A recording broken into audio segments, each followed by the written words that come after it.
Fala pessoal, tudo bom? Sejam bem-vindos a mais uma aula de Geografia do canal Quadro Livre.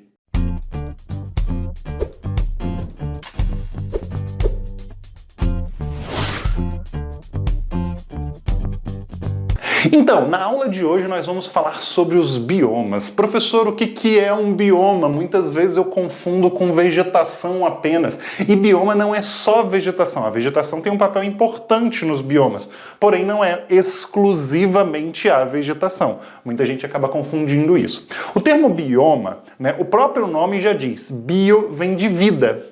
Certo? Então, o que vai acontecer? Nós estamos falando de um bioma é nada mais, nada menos do que um conjunto de ecossistemas em um determinado espaço. E esse espaço, normalmente, ele vai compartilhar características físicas, biológicas e climáticas, além de uma fauna e uma flora muito específica daquele lugar. Interessante pensar que normalmente a confusão que a gente tem entre vegetação e bioma é porque normalmente o que delimita o espaço de um bioma é a vegetação típica ou característica daquele lugar. Tranquilo isso? Beleza, vamos lá. Só que existem alguns biomas mais específicos, alguns mais conhecidos e os principais. Nós vamos estudar então aqui os principais biomas do mundo. Porém, antes da gente falar dessa galera aqui, desses biomas que nós vamos estudar, vamos lá, já se inscreve no canal, curte, compartilha esse vídeo com algum colega seu que também está estudando esse conteúdo, certo? E ativa o sininho, porque a gente está lançando conteúdo direto para vocês. Tranquilo? Então, ativando o sininho, você está sempre atento aos vídeos que nós vamos lançar. Belezinha? Então, beleza. Vamos lá. O que acontece? Em nosso planeta, eu possuo inúmeros biomas, ok? Obviamente que as características físicas, climáticas e biológicas variam de lugar para lugar. Naturalmente, criam espaços e biomas com características completamente distintas, tá? O que acontece? A floresta tropical é talvez um dos mais conhecidos biomas que nós temos. Nós, no Brasil, temos duas florestas tropicais, certo? Qual é a grande característica da floresta tropical? A floresta tropical, normalmente, ela se encontra em clima quente e úmido. A umidade é uma característica muito comum desse tipo de bioma, é uma região muito úmida. Aí você pensa, Rafael, quais são os exemplos que você pode me dar? Por exemplo, a floresta amazônica, que se encontra em clima equatorial, é um clima super úmido, e a floresta encontrada no litoral brasileiro, ou pelo menos o que sobrou dela, que seria a Mata Atlântica. A Mata Atlântica, que é um dos biomas, uma das florestas mais devastadas do Brasil e do mundo, Então é uma situação bem interessante. Normalmente a floresta tropical ela é encontrada em regiões com clima quente e úmido, ou seja, posso encontrar em clima equatorial ou em clima tropical. Tranquilo? Beleza. A vegetação daquela região normalmente é latifoliada, Porque como é um local extremamente úmido, acaba tendo a necessidade das plantas liberarem muita água. E aí a gente gera um outro processo chamado evapotranspiração, que é a evaporação da água liberada pelas plantas. Tranquilo isso? Show! Além disso, as plantas lá também são perennifólias, ou seja, elas sempre estão verdes e sempre possuem folhas. Elas não são que nem outras regiões e outras vegetações onde as plantas perdem as folhas em um determinado período do ano. Não acontece isso, tá? Além disso, é uma vegetação, é um bioma, é uma região extremamente heterogênea. Visivelmente, existe uma grande variedade de espécies vegetais. Além disso, as florestas tropicais, por apresentar um clima muito propício às vegetações em geral, acaba tendo uma grande biodiversidade. Obviamente, não apenas em questão de vegetal, em questão de flora, mas também em questão de fauna. A fauna brasileira, por exemplo, com a presença da Mata Atlântica e da Floresta Amazônica, é uma das mais diversificadas do mundo. Tudo bem? Beleza. Então, esse daqui é um tipo de bioma. A vegetação lá normalmente é bem densa, certo? A vegetação fechada, mata fechada, então os animais normalmente vivem lá no meio dessa vegetação. Tranquilo isso? Belezinha. Vamos continuar. O número 2, nós vamos falar da floresta temperada. Diferente da floresta tropical, a floresta temperada ela é encontrada em regiões que apresentam 4 estações bem definidas ao longo do ano. E aí você vai virar para mim e vai falar, Rafael, mas 4 estações bem definidas, isso não tem em qualquer lugar? Não, não tenho. Vamos ser muito sinceros. Se você pegar aí no Brasil, nós não temos em nenhum lugar aqui, praticamente, estações bem definidas. Por exemplo, talvez lá no sul a gente encontre uma situação mais próxima disso aí, mas ainda assim não vai ser. Por quê? Porque o nosso clima, nós estamos muito próximos da linha do Equador. Então não existe uma variação tão grande, né, das características climáticas. Por exemplo, aqui na minha região, no estado do Rio de Janeiro, nós temos um clima que é variado em 2 estações praticamente apenas. Por quê? Você vai ter um período seco, certo? Que normalmente é o que a gente apresenta temperaturas mais baixas, e nós vamos ter um período chuvoso, que é o período em que apresenta as temperaturas mais altas, o verão chuvoso e o inverno mais seco.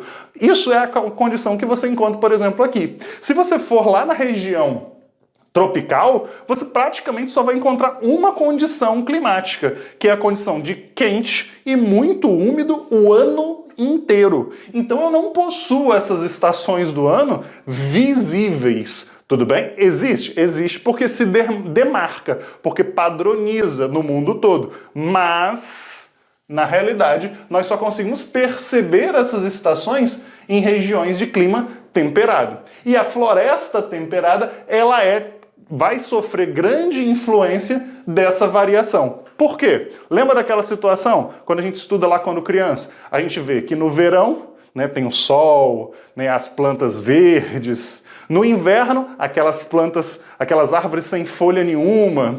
No outono, as árvores com as folhas meio avermelhadas, caindo, secando. E na primavera, as árvores voltando a florir, né, e voltando a ter as suas folhas.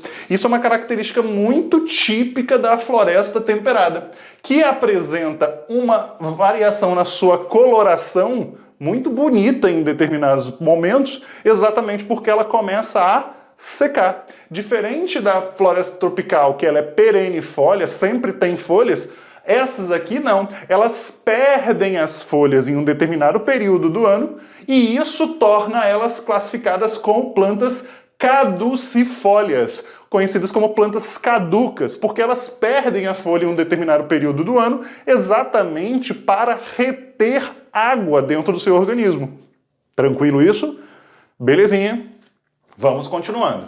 Então, além desses 2 que nós falamos, vamos falar de um agora que não é florestal, que não é uma floresta. Os desertos. Os desertos, pessoal, ele é um tipo de...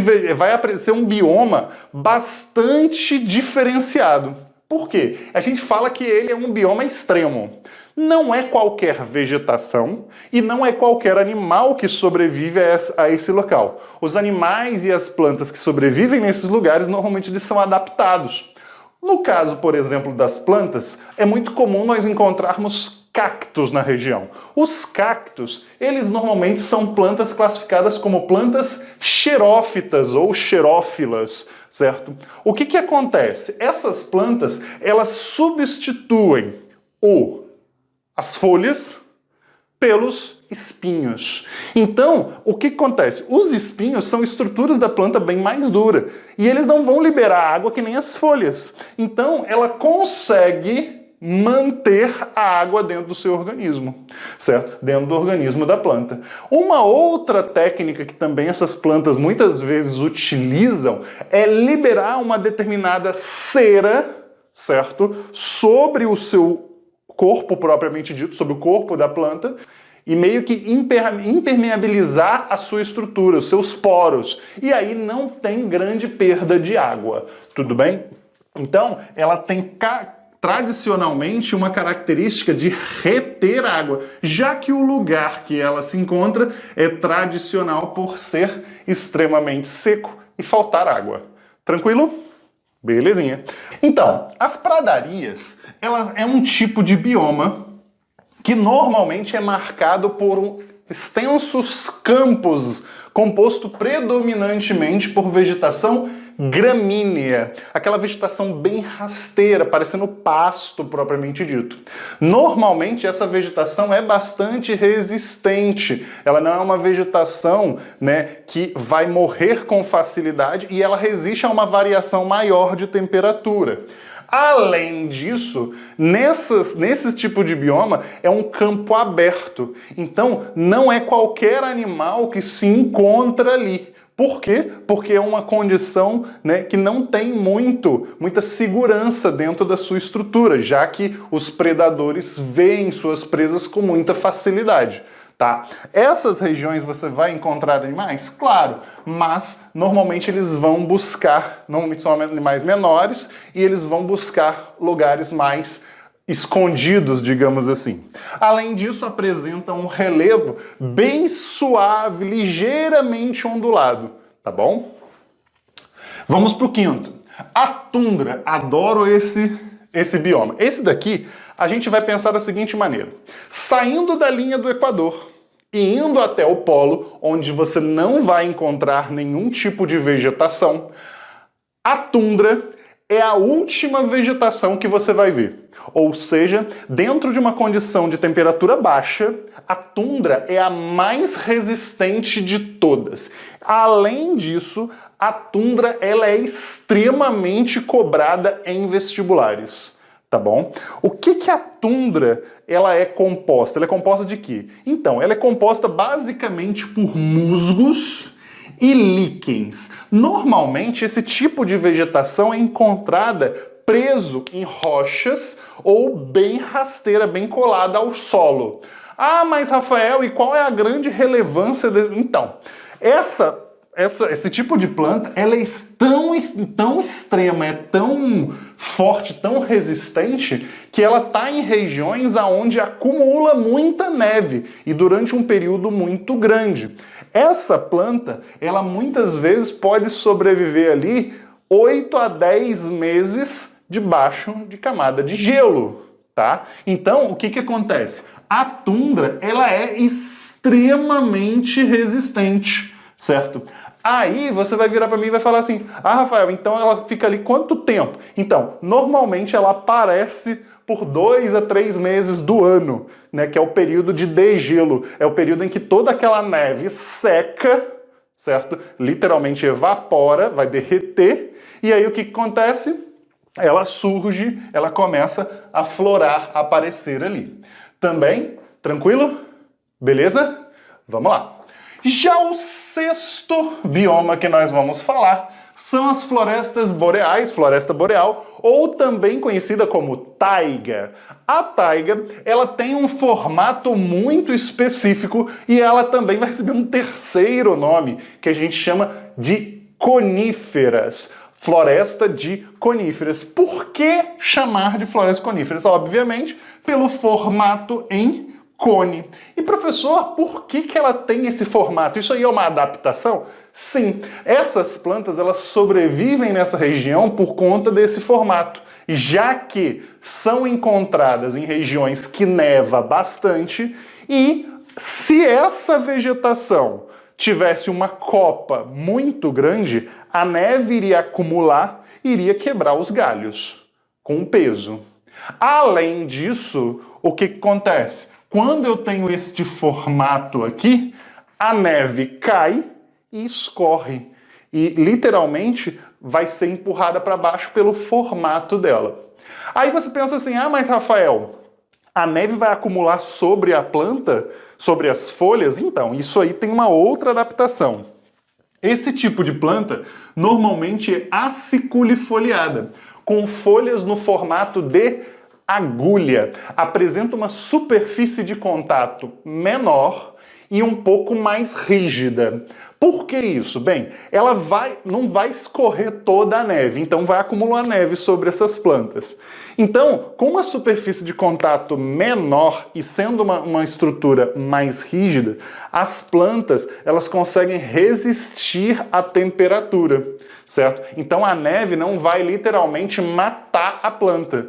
Tá bom? É que nem quando a gente coloca gelo na nossa pele. Depois de um tempo começa a queimar. Queimar, né? Começa a matar, literalmente, as células. Então o que acontece? Quando a neve fica sobre os galhos, lá sobre a estrutura da planta, começa a matar a planta. Tá ok? Então essa situação acaba sendo muito importante de existir para que possa resistir para que a planta possa resistir dentro dessa condição. A última são as savanas. A savana é muito comum na África. Além de ser comum na África, nós temos um bioma aqui no Brasil, que é o Cerrado, que é meio que uma savana brasileira, certo? Com características muito semelhantes. É uma região normalmente de clima tropical e que, se você reparar, parece o cenário do Rei Leão, certo? É aquela imagem de de grande campo com uma vegetação rasteira, certo? Bem baixinha, aquela vegetação, com algumas áreas, com alguns arbustos e árvores espaçadas, bastante espaçadas. Normalmente essas árvores elas vão variar de acordo com a condição climática da savana, de onde eu vou encontrar. Para quem já viu o filme Rei Leão, essas árvores muitas vezes formam alguns locais muito específicos, com vegetação, com animais que vão se proteger do calor, que possui água naqueles lugares, né? Então acaba sendo um reduto, né, de alguns animais. Nesses lugares você encontra girafa, leão, né, alguns animais bastante típicos lá na África. Já no Brasil você encontra alguns outros animais, aí vai ter uma característica um pouco diferente. Tá ok? Beleza, só lembrando, todos esses biomas nós encontramos em nosso planeta. E aí é a hora que a gente pode perceber a grande diversidade de características climáticas, né, de vegetação e de animais, fauna e flora, né, muito grande no nosso país. Tranquilo, pessoal? Espero que vocês tenham curtido muito essa aula. Se você não entendeu alguma coisa, deixa um comentário aqui para mim e me segue lá nas redes sociais, Prof. Rafael Barreto. Valeu, pessoal! Até a próxima!